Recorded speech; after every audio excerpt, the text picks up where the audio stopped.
जब हम भारत की आज़ादी की कहानी पढ़ते हैं तो ज्यादातर नाम हमें किताबों में मिलते हैं। गांधी, नेहरू, सुभाष। लेकिन कुछ नाम ऐसे हैं जिन्होंने आज़ादी के लिए सिर्फ नारे नहीं लगाए बल्कि बंदूक उठाई।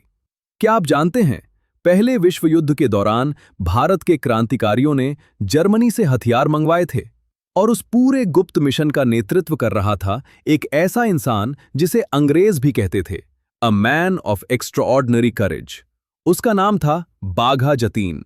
बाघा जतीन का जन्म 7 दिसंबर 1879 को बंगाल प्रेसिडेंसी के कुष्टिया जिले में हुआ, जो आज बांग्लादेश में है। उनके पिता का देहांत बहुत कम उम्र में हो गया था। घर की जिम्मेदारी कम उम्र में ही जतीन के कंधों पर आ गई। यही संघर्ष उनके चरित्र को मजबूत बनाता चला गया। जतीन पढ़ाई में तेज थे, लेकिन सिर्फ किताबों तक सीमित नहीं।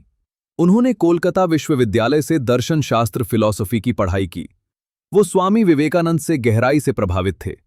विवेकानंद का एक विचार जतीन के जीवन का मंत्र बन गया, कमजोर कभी आजाद नहीं हो सकते। शुरुआत में जतीन समाज सुधार से जुड़े, लेकिन जब उन्होंने देखा गरीबी, अन्याय और अंग्रेजों की दमनकारी नीतियां, तो उन्हें समझ आ गया सिर्फ सुधार काफी नहीं। जब बंगाल विभाजन 1905 हुआ तो जतीन के भीतर क्रांति की आग पूरी तरह भड़क उठी। अब रास्ता साफ था, या तो गुलामी या सशस्त्र संघर्ष। यही वो दौर था जब जतीन जुगांतर क्रांतिकारी संगठन से जुड़े। ये कोई आम संगठन नहीं था, यहां तैयार होते थे क्रांतिकारी, बम और बलिदान। जतीन जल्द ही एक सामान्य कार्यकर्ता से नेता बन गए।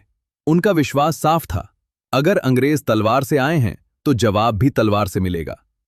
अंग्रेज सरकार के लिए बाघा जतीन सबसे खतरनाक नाम बन चुके थे, लेकिन उनका असली दांव अब आना बाकी था। 1914 में पहला विश्व युद्ध शुरू हुआ। ब्रिटेन और जर्मनी एक दूसरे के दुश्मन बन चुके थे और बाघा जतीन ने यही सोचा, दुश्मन का दुश्मन हमारा दोस्त हो सकता है। योजना खतरनाक थी लेकिन शानदार भी। जर्मनी भारत के क्रांतिकारियों को हजारों बंदूकें भेजेगा और भारत में एक साथ सशस्त्र क्रांति भड़केगी। जर्मनी से एक जहाज रवाना किया गया, SS एनी लार्सन। इस जहाज में थे हजारों राइफल, गोली बारूद और आजादी की उम्मीद। योजना थी, हथियार ओडिशा और बंगाल के तट पर उतारे जाएंगे। बाघा जतीन मैदान में मौजूद रहेंगे। लेकिन अंग्रेजों की खुफिया एजेंसी हर जगह थी। किसी ने गद्दारी कर दी। अंग्रेजों को हथियारों की खबर मिल चुकी थी। जहाज को पकड़ लिया गया। कई क्रांतिकारी गिरफ्तार हुए, लेकिन बाघा जतीन भागे नहीं। उन्होंने फैसला किया, अब पीछे हटना गुनाह होगा। वो अपने 4 साथियों के साथ ओडिशा के जंगलों में छिप गए। अंतिम लड़ाई अब तय थी। सितंबर 1915, बालासोर, ओडिशा। जंगल के बीच बुधाबलंगा नदी के पास अंग्रेज सेना ने बाघा जतीन को घेर लिया। संख्या कम थी, गोलियां सीमित थीं, लेकिन हौसला असीम था। करीब 75 मिनट तक भीषण गोलीबारी चली। अंग्रेज अफसरों ने बाद में कहा, he fought like a general. Bagha Jatin गंभीर रूप से घायल हुए, लेकिन आखिरी सांस तक लड़े।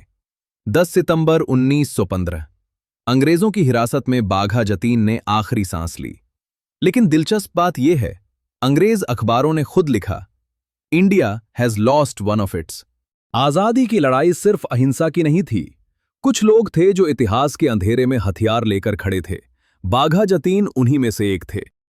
अगर आपको ऐसी भूली बिसरी कहानियां जाननी हैं तो लॉस्ट स्टोरीज ऑफ इंडिया को सब्सक्राइब करें।